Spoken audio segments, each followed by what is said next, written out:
I've been a priest for over 10 years now. And over the years, I've heard people comment about the divorce issue within the Catholic Church. People think that if you get divorced during the Catholic Church, you can't receive communion. But yet there are still people who are divorced who go and receive communion, and people in the parish may get upset about that. So can someone who's divorced receive communion in the Catholic Church? Well, the answer is a yes and no. Most of the times, yes, but it depends on the situation. Allow me to explain.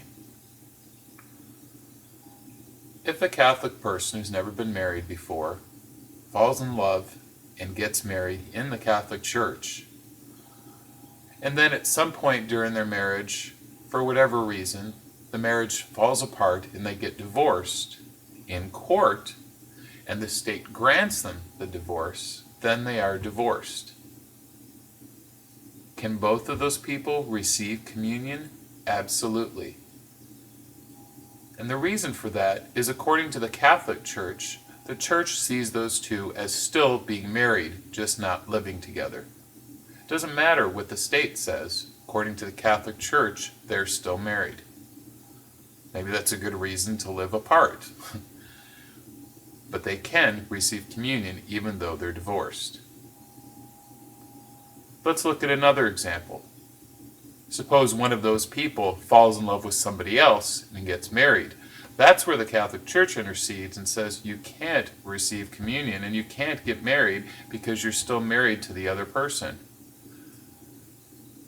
If the person goes ahead and marries this new person, then they're not allowed to receive communion, and that's where the Church steps in.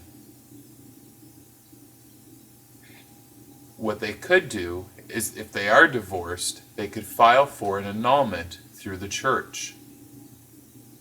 And if the Church approves the annulment, then that person can go ahead and get married to another person in the Catholic Church. And they can receive communion.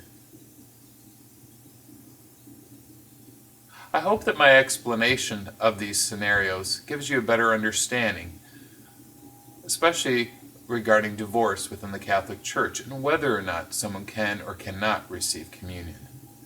I always encourage people to talk to their parish priest. Every situation is unique, and it's always a good idea to consult your priest to get accurate information. Thank you, and God bless.